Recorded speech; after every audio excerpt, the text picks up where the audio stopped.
स्वाध्याय इयत्ता 7वी विषय विज्ञान पाठ 18वा ध्वनी ध्वनीची निर्मिती। प्रश्न पहिला, रिकाम्या जागी योग्य शब्द लिहा। कोणत्याही वस्तूच्या लयबद्ध कंपनांमुळे ध्वनी निर्माण होतो। ध्वनीची वारंवारिता हर्ट्झमध्ये मोजतात। ध्वनीचा आयाम कमी झाल्यास त्याचा आवाजही कमी होतो। ध्वनीच्या प्रसारणासाठी माध्यमाची आवश्यकता असते। प्रश्न दुसरा, योग्य जोड्या जुळवा। अ गट ब गट। अ गटामध्ये बासरी, वारंवारिता, ध्वनीची पातळी, श्राव्यातील ध्वनी, अवश्राव्य ध्वनी। ब गटामध्ये वारंवारिता 20 हर्ट्झपेक्षा कमी, वारंवारिता 20,000 हर्ट्झपेक्षा जास्त, हवेतील कंपने हर्ट्झमध्ये मोजतात। डेसिबल, बासरी, हवेतील कंपने, वारंवारिता हर्ट्झमध्ये मोजतात। ध्वनीची पातळी डेसिबल। श्राव्यातील ध्वनी वारंवारिता 20,000 हर्ट्झपेक्षा जास्त, अवश्राव्य ध्वनी वारंवारिता 20 हर्ट्झपेक्षा कमी। प्रश्न तिसरा, शास्त्रीय कारणे लिहा। जुन्या काळी रेल्वे कधी येईल हे पाहण्यासाठी रेल्वेच्या रुळांना कान लावून अंदाज घेत असत। रेल्वेगाडी रुळावरून धावताना तिच्या चाकांचे रुळांवर जोरात आघात होतात आणि घर्षण होते। या आघात आणि घर्षणामुळे रुळात कंपने निर्माण होऊन ध्वनी निर्माण होतो।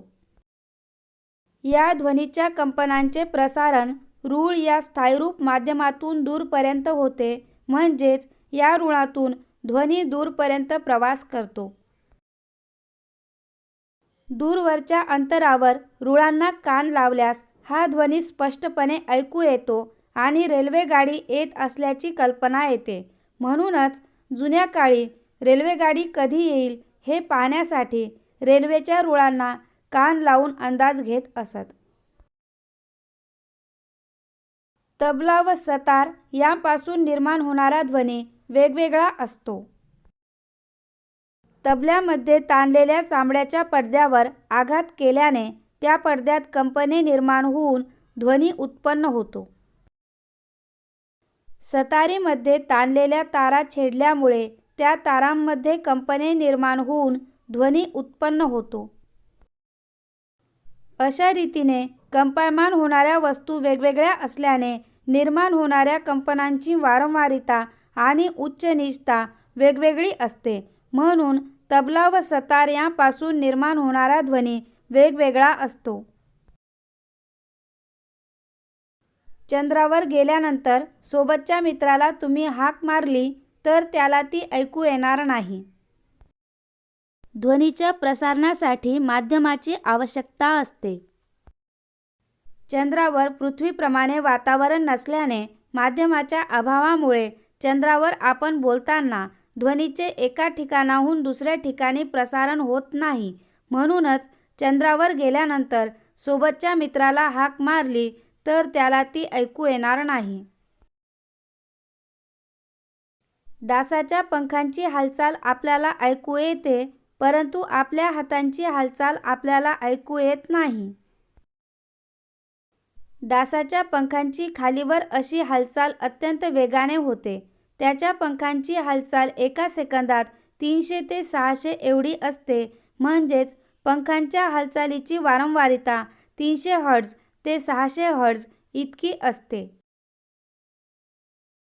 त्यामुळे श्राव्य ध्वनी निर्माण होतो व आपण ती हालचाल ऐकू शकतो।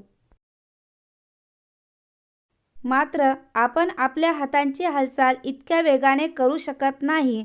हातांच्या हालचालीमुळे होणारा ध्वनी 20 हर्ट्झपेक्षा कमी वारंवारितेचा असतो।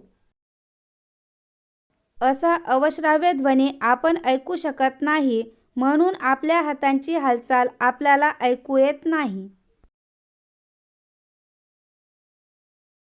प्रश्न 4. खालील प्रश्नांची उत्तरे लिहा. ध्वनीची निर्मिती कशी होते? कोणत्याही वस्तूवर आघात झाला की त्या वस्तूमध्ये कंपने निर्माण होतात. कंप पावणारी वस्तू ध्वनीचे उगमस्थान असते. वस्तूच्या कंपनांमुळे ध्वनीची निर्मिती होते. ध्वनीची तीव्रता कशावर अवलंबून असते? ध्वनीची तीव्रता पुढील गोष्टींवर अवलंबून असते. ध्वनीच्या कंपनांचा आयाम. ध्वनीची तीव्रता ही ध्वनीच्या कंपनांच्या आयामाच्या वर्गाच्या प्रमाणात असते. ध्वनीच्या कंपनांची वारंवारिता. वारंवारिता जास्त असेल तर ध्वनीची तीव्रता जास्त असते. ध्वनीच्या उगमस्थानापासूनचे अंतर.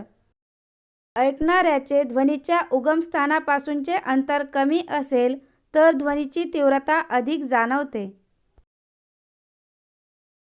दोलकाच्या वारंवारितेचा संबंध दोलकाची लांबी व आयाम यांच्याशी कसा असतो ते स्पष्ट करा. दोलकाची लांबी वाढली की दोलकाची वारंवारिता कमी होते. म्हणजेच लांबी वाढली की त्या दोलकाची एका सेकंदात होणारी दोलने कमी होतात. दोलकाच्या वारंवारितेवर त्याच्या आयामाचा फारसा परिणाम होत नाही.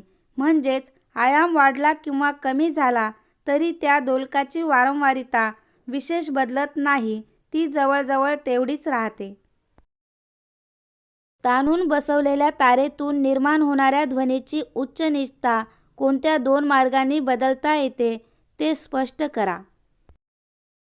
तारेचा ताण वाढवला की वारंवारिता वाढते आणि निर्माण होणारा ध्वनी उच्चतम असतो. ताण कमी केला की वारंवारिता कमी होते आणि ध्वनी निस्तम असतो. तारेची लांबी कमी केली की वारंवारिता वाढते, त्यामुळे निर्माण होणारा ध्वनी उच्चतम असतो. तारेची लांबी वाढवली की वारंवारिता कमी होते आणि निर्माण होणारा ध्वनी निस्तम असतो.